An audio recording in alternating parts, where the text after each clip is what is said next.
Ce contenu a un objectif purement informatif et éducatif. Il ne constitue en aucun cas une incitation à la consommation de substances illégales, ni un conseil médical. Si vous souffrez de troubles psychologiques ou médicaux, veuillez consulter un professionnel de santé qualifié. Certaines substances évoquées sont légales dans certains pays et illégales dans d'autres. Il est de la responsabilité de chacun de se conformer à la législation en vigueur dans le pays de consommation et de mener ses expériences dans un cadre sécurisé. Bonjour, donc moi je m'appelle Jean-Noël, je suis originaire, du sud-ouest et du Quercy plus exactement. Maintenant je vis en Touraine. Initialement je viens d'une famille, rurale, modeste, voilà. Ma mère était agent hospitalier, mon père ne travaillait pas, il ne pouvait pas travailler, sa santé ne lui permettait pas. J'ai, 2 frères, une sœur, voilà. Je suis le troisième de cette équipe. Voilà, j'ai fait, des études, dans les biotechnologies. Je suis désormais ingénieur dans les bioprocédés. J'ai 17 ans d'expérience dans les bioproductions, les bioprocédés en général, voilà. Donc j'ai toujours été intéressé par, les sciences de la vie, les sciences en général, mais aussi beaucoup les sciences humaines. Je m'intéresse beaucoup à la philosophie, l'écriture, l'art, la nature. Voilà, ça c'est un peu la personnalité que je suis. Je vis à la campagne, en Touraine, une maison de campagne. Parce que pour moi, c'est important, le calme, la sérénité. Voilà, je vis dans un environnement comme ça. Voilà qui je suis.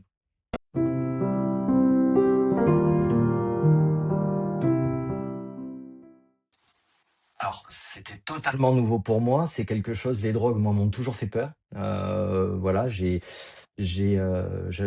une peur farouche des drogues. Alors, si j'étais habitué à fumer du cannabis, voilà, voilà, ce que je considérais toujours comme une drogue douce, hein, qui en est pas une au final, mais une drogue douce. Mais les drogues, que ça soit ce qu'on appelle le LSD ou les champignons hallucinogènes, jamais. Ou les drogues plus puissantes, même la cocaïne, etc. J'ai jamais testé aucune de ces substances, ça ne m'a jamais intéressé. Ça m'a même plutôt fait peur parce que j'aurais tendance aux addictions. Donc, je sais que je suis assez fragile à ce niveau-là, donc je ne veux pas tomber là-dedans. Donc les psychédéliques, initialement, ça ne m'intéressait absolument pas.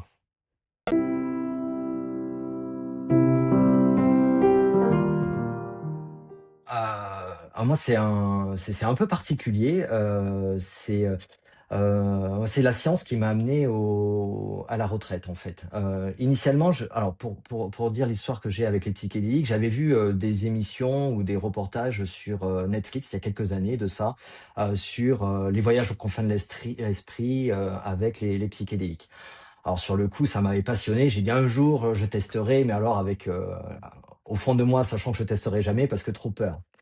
Et puis, j'ai eu une période de ma vie où, voilà, cette année-là, quand j'ai fait la retraite, je sortais d'une grosse fatigue professionnelle, ce qu'on appelle un burn-out, on peut le qualifier comme ça. Très grosse fatigue qui m'a amené à démissionner, à prendre du temps pour moi. Et à couper, totalement avec la vie professionnelle, a besoin d'une pause. C'était, très important pour me reconstruire, me ressourcer. Donc j'étais totalement là-dedans, mais après avoir, démissionné, j'ai fait une dépression. Vraiment, tellement que j'ai travaillé, tellement que le travail était important au cœur de ma vie, j'ai eu une période un peu de dépression et j'ai demandé à mon médecin généraliste de m'aider avec, de me donner un antidépresseur parce que j'avais des idées plutôt noires à un moment donné, plutôt sombres. Ça allait pas trop et au moment où j'ai commencé le traitement, antidépresseur, j'ai voulu aborder, j'ai commencé à me renseigner où on en était sur les, thérapies innovantes sur la dépression, et cetera. C'était important pour moi de pas me laisser abattre, de pas rester là-dedans. Je voulais m'en sortir par moi-même et en même temps je voulais savoir ce qu'il y avait de nouveau et c'est là que je suis tombé sur, la thérapie avec les psychédéliques. Alors ça a commencé à me passionner parce que j'ai fait le lien avec ces reportages que j'avais vus il y a quelques années et j'ai dit: «Ah ça c'est quand même intéressant, la psilocybine, bon, ou les autres substances, LSD et cetera». Quand on sait que depuis les années 50 c'était vu comme étant aussi quelque chose qui pouvait nous aider, à sortir de la dépression ou des addictions. Je trouvais ça intéressant, donc je voulais m'inscrire plutôt à des études cliniques à lesquelles je pouvais pas participer parce que, bon, moi j'étais pas un gros dépressif. En fait, il faut alors avoir échoué à plusieurs thérapies et donc je me suis dit: «Tiens, que c'était quelque chose qui pouvait m'aider». parce que donc j'avais ce sentiment, donc cette tristesse en moi, cette dépression. Et puis depuis quelques années, depuis le décès de mon père, j'avais une rumination qui partait pas, qui était présente, une colère qui s'était installée depuis très longtemps, depuis 3 ans. Donc du coup, c'est long, 3 ans de rumination. Que bon, après beaucoup de documentation, hein, je suis pas venu chez Tangerine juste comme ça parce que pour le plaisir. Je me suis vraiment documenté sur les effets des psychédéliques. Bah, ça a été comme une évidence pour moi de m'y inscrire. Voilà, c'est comme ça que je suis arrivé, chez Tangerine. Je me suis dit: «Bon, bah, c'est ça peut pas me faire de mal, de toute façon, vu les témoignages, vu que, c'est quelque chose qui est en train d'être étudié». Ça m'a enlevé toute la peur au niveau des champignons. Je me suis pas dit: «Tiens, je vais prendre un shoot aux champignons, voilà et planer un peu». Pas du tout. Je l'ai abordé en me disant et comme c'était présenté avec Tangerine, un accompagnement avec des facilitateurs, on se prépare avant, il y a la retraite elle-même et le après. Tout ça fait que, ça m'a énormément, rassuré et du coup, j'ai eu envie de m'inscrire à Tangerine. C'est comme ça que je suis arrivé à la retraite.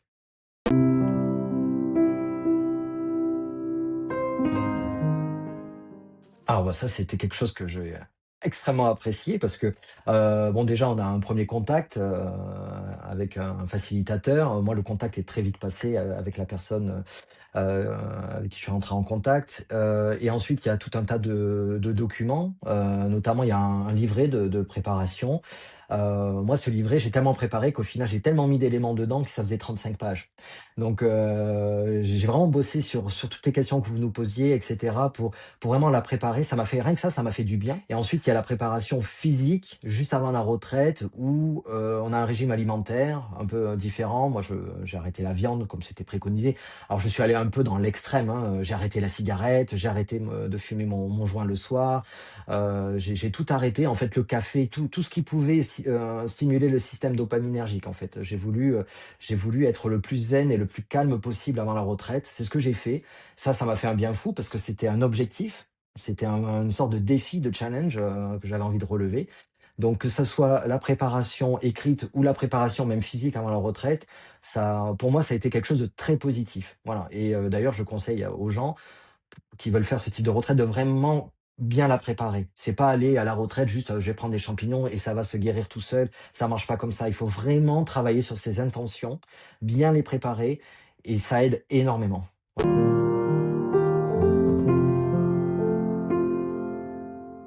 J'ai été accueilli, très bien par Mourad, de toute façon, qui est un homme adorable. On se sent tout de suite, à l'aise, voilà, vraiment, l'accueil, puis l'environnement, la maison, tout, la forêt autour, c'était très bien, même si c'est loin, qu'il faut prendre le train, le bus et cetera. Mais bon, tout est très bien organisé aux Pays-Bas, c'est très facile d'accès finalement. Tout de suite, il se crée une connexion avec les gens, ça va très vite. On se sent vite à l'aise, on a l'impression qu'on se connaît, voilà, parce que les gens, bah, ils viennent chercher la même chose, en fait. Donc, il y a tout de suite une connexion qui se fait.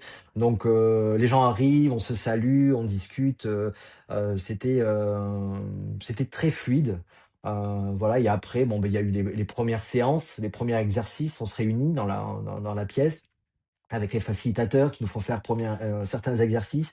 Alors le premier exercice, j'ai eu un peu de mal parce qu'il faut commencer à connecter avec le groupe, il faut commencer voilà, le premier exercice, ça consiste à marcher, circuler, sourire aux gens, les regarder. Un petit peu de mal, hein, un petit peu de mal à rentrer dans le jeu, la première demi-heure, puis après, voilà, il y a un autre exercice, on rentre là-dedans, puis on commence à connecter avec les gens, se sentir bien et heu et vraiment alors que moi je suis quelqu'un d'assez réservé, c'était déjà assez difficile pour moi d'aller dans une retraite où il pouvait y avoir des gens comme ça, à affronter le regard des autres, à discuter un petit peu de ce qu'on ressent, ces problèmes. Pour moi, c'est quelque chose d'assez difficile, initialement.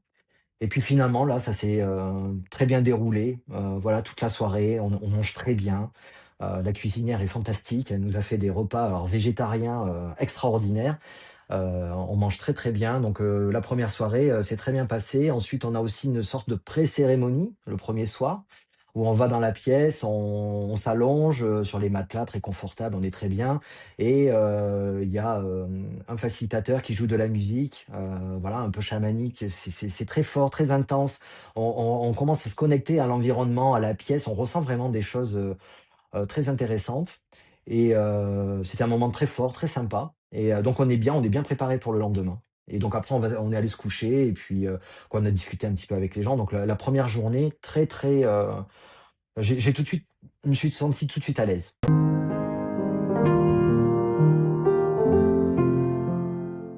Je suis allé courir une bonne heure, alors que je cours jamais ou pas souvent, mais là j'avais beaucoup d'énergie, très motivé, pour un petit peu, aussi certainement que j'avais des angoisses, peut-être aussi, l'idée de prendre la substance, mais en tout cas voilà, j'ai couru. Ensuite on a fait le breathwork.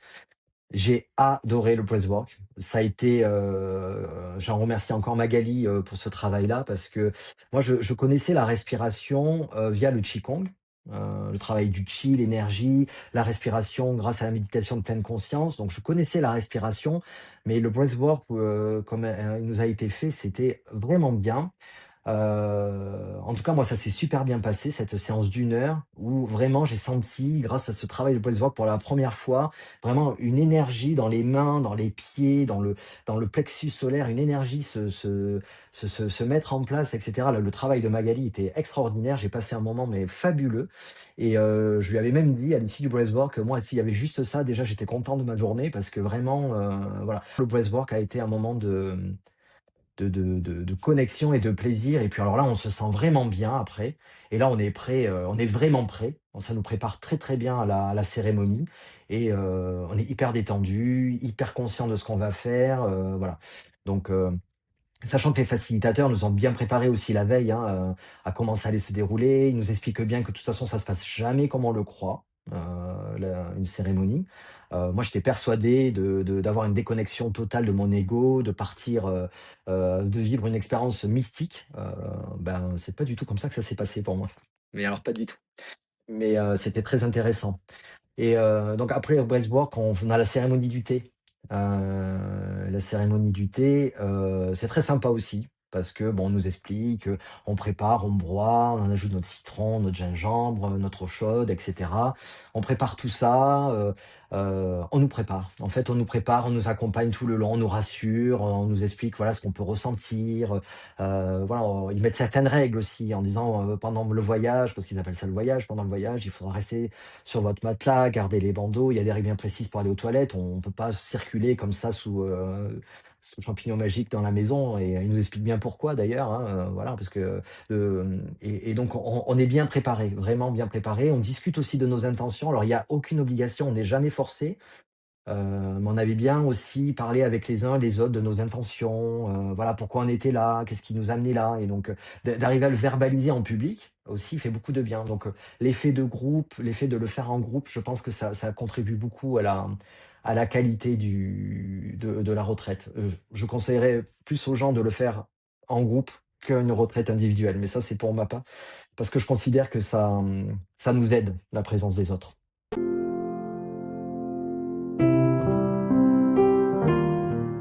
Moi, la première heure et demie, je me suis ennuyé, vraiment. Ça faisait rien, en fait. La 1re dose ne m'a rien fait. Donc je le disais à ma félicitatrice, je fais: «Je m'ennuie, je m'ennuie», donc bon, après j'ai pris ma deuxième dose.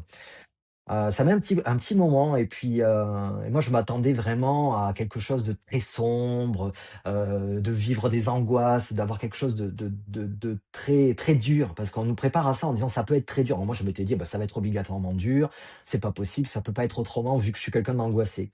Bah, alors pas du tout. Tout le monde, ça s'est pas passé comme ça, mais moi pour le coup, je me suis senti, heureux, avec plein de joie. J'avais envie de rire, j'avais envie de rire, je me sentais bien, j'avais l'impression que je pouvais attraper les sons, me les mettre dans l'oreille, j'ai l'impression que que je sentais la texture du son. Moi, la musique m'a énormément accompagné pendant tout le voyage. J'étais bien, je respirais, j'avais l'impression plutôt d'être, Bouddha.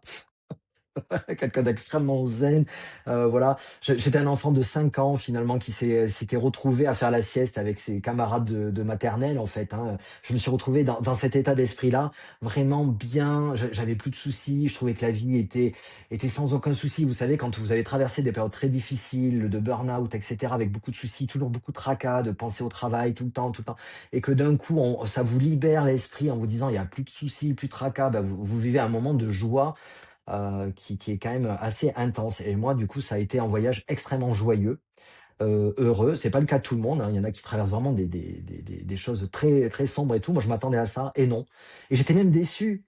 C'est ça le pire, c'est que à la fin de la cérémonie, je boudais comme un enfant de 5 ans justement parce que j'étais là: «Beh, c'est bizarre» et quand j'ai expliqué aux gens que moi j'avais senti que la joie et qu'eux, ils avaient traversé des choses pas possibles, mais ils m'ont dit: «Mais attends, mais sois heureux d'avoir traversé cette joie et tout ça, tu as trop de chance» et en fait, c'est là que j'ai réalisé la chance que j'avais. Donc la cérémonie s'est clôturée, donc avec cet effet déceptif au départ, mais moi ça s'est pas arrêté là, ça s'est pas du tout arrêté là. Je pensais que c'était terminé et en fait on s'est levé, on est allé prendre une petite tisane, tous ensemble, voilà et puis j'ai eu ce besoin, voilà, de retourner dans la pièce, mais un besoin physique, c'était impressionnant. Ça la pièce me rappelait, en fait, le c'était pas terminé pour moi, voilà. Donc il faut savoir que ça peut durer plus ou moins longtemps en fonction des gens. Moi, c'est ce qui m'est arrivé, on était deux trois comme ça, à devoir retourner dans la salle. Moi, je suis retourné dans la salle et là, ça a été la deuxième phase et là, j'ai eu une phase compliquée. Là, j'ai une phase compliquée, c'est-à-dire que, j'ai une tristesse très intense qui s'est installée. J'ai beaucoup pleuré et une empathie, un sentiment d'empathie extraordinaire qui s'est mis en place. Hem et là, ça a été compliqué à gérer, donc j'ai une facilitatrice qui est venue, m'aider, me parler et cetera. Ce qui s'est passé aussi, c'est là que j'ai eu cette connexion, physique, charnelle avec mon père décédé. Voilà, je lui en voulais beaucoup, ça faisait 3 ans que je ruminais sa mort, et puis là, j'ai vraiment senti une connexion avec lui à un moment donné, hein. Je l'ai vu dans une lumière, vraiment, on s'est pris dans les bras, je l'ai senti physiquement et vraiment comme s'il m'avait demandé de le comprendre, que lui aussi il avait souffert, que voilà, cette empathie extrêmement profonde là s'est développée envers lui et j'ai senti à ce moment-là qu'il était parti.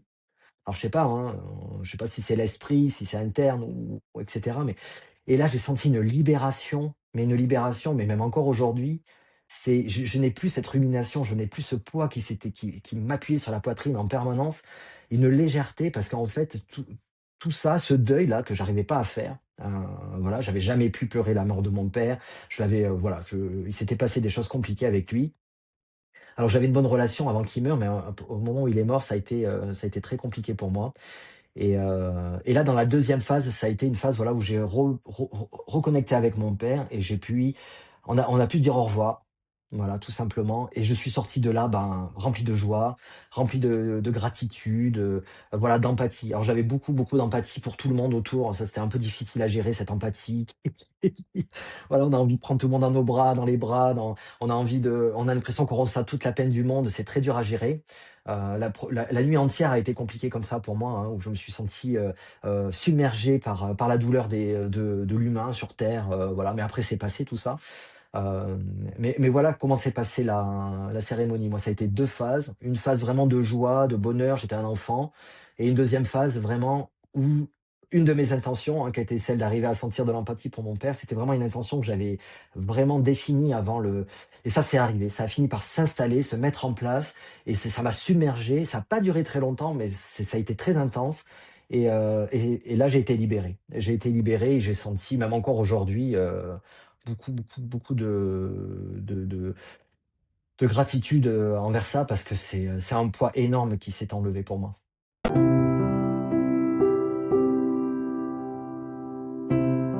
Le lendemain, bon, ben, j'ai passé une nuit très compliquée. En gros, j'ai quasiment pas dormi de la nuit, voilà, j'avais envie d'écrire, j'avais une créativité, qui s'était dupliquée parce que bon, moi, j'ai peut-être un fonctionnement, neuronal un peu particulier, je sais pas. Donc j'ai beaucoup écrit pendant la nuit, j'ai lu, voilà, bon, très peu dormi, mais bon, j'étais quand même plein d'énergie le lendemain matin et puis là, on a fait l'intégration, c'est-à-dire qu'on a réexpliqué, chacun, voilà, il y avait des témoignages aussi des gens, ce qu'avaient vécu pendant la retraite, pendant la cérémonie et cetera. C'était très fort, très fort. Voilà et puis on nous accompagne aussi, le lendemain, vraiment très bienveillant, bon, de toute façon, on est très bien préparés, hein. Moi, je me suis senti en sécurité, mais vraiment tout le long de la retraite. Puis de toute façon, une connexion avec, les facilitateurs, voilà, c'est des gens, oui, je suis plein de gratitude envers eux parce que vraiment des humains, des vrais, quoi. Quand vous sortez d'une phase de dépression, finalement, que d'un coup vous ouvrez, vous avez l'impression que les gens vont mieux, mais en fait, c'est vous. Mais en fait, le juste d'avoir changé ce regard, bah, ça fait énormément de bien. Donc ça m'a énormément fait de bien. Ça m'a soulagé, voilà. Donc les jours d'après, ça a été, beaucoup, beaucoup, beaucoup de mal à gérer mes émotions au début. Voilà, je pouvais facilement pleurer. un certain temps. Quand je reparlais de la retraite, je pleurais. Je pleurais de joie, en fait, hein. Je dis: «Non, mais c'était formidable, j'ai vécu les 3 plus beaux jours de ma vie». Ouais, vraiment, c'était un peu, beaucoup de mal à canaliser mes émotions. Par contre, j'ai jamais refumé, j'ai jamais rebu de café parce que si à chaque fois que j'ai essayé une fois, je me suis aperçu que le café, ben, voilà, il fallait que j'arrête définitivement dans ma vie parce que c'est quelque chose qui m'agite trop. Voilà, et ça a été, moi, les jours d'après, cette énergie, envahissante presque au début, du mal à la canaliser. J'ai retrouvé une énergie, voilà, une énergie, une envie de tout faire, un peu trop d'ailleurs. Il faut que je canalise ça maintenant parce qu'en fait, je pense qu'il y avait certains couvercles, que je mettais en fumant mon joint le soir ou avec le tabac et cetera. Comme j'ai tout arrêté d'un coup, bah, j'ai retrouvé beaucoup d'énergie, donc ça c'est, mais on est accompagné. J'ai pu en discuter avec les facilitateurs, voilà, qui m'ont expliqué, voilà, que ça pouvait arriver, que, voilà, ce regain d'énergie, et puis, en fait, j'en suis très content d'avoir retrouvé cette énergie. C'est un peu plus dur pour l'entourage au début parce qu'il faut arriver à suivre. Parce que, je suis revenu, assez transformé, voilà. Je me sens beaucoup plus serein, beaucoup plus énergique, j'ai plus d'angoisse, je dors, très bien, je fume plus, heu, il y a eu, beaucoup de changements. J'ai remarqué que j'avais moins de tendance à reporter les choses. Quand il y a quelque chose à faire, ben je le fais tout de suite, voilà.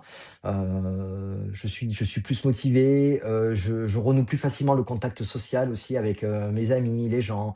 Je rappelle un peu plus les gens, je suis un peu moins, dans ma bulle, en fait. Voilà, ça m'a permis de me réouvrir, voilà, et donc je suis très satisfait du résultat.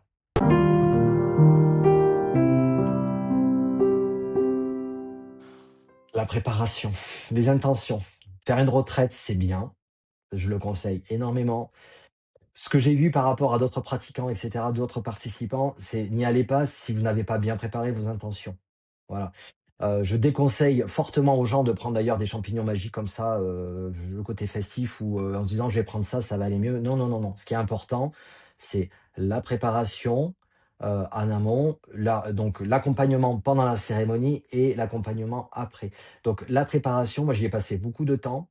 Je ne l'ai pas regretté parce que si j'ai eu une cérémonie qui a été aussi remplie de joie, aussi bénéfique, c'est parce que j'étais bien préparé et que du coup toutes mes angoisses, par rapport à la substance, elles étaient maîtrisées. Je savais exactement où j'allais. Je m'étais bien documenté. Donc, documentez-vous aussi sur, il y a plein de vidéos, il y a plein de reportages, il y en a sur Arte, il y a des articles sur Le Monde. Il y a énormément de documentation maintenant sur les retraites psychédéliques ou les psychédéliques, et fixez bien les intentions et rappelez tous les jours: «J'y vais pour telle et telle chose», et c'est ça qui est important pour moi. Voilà.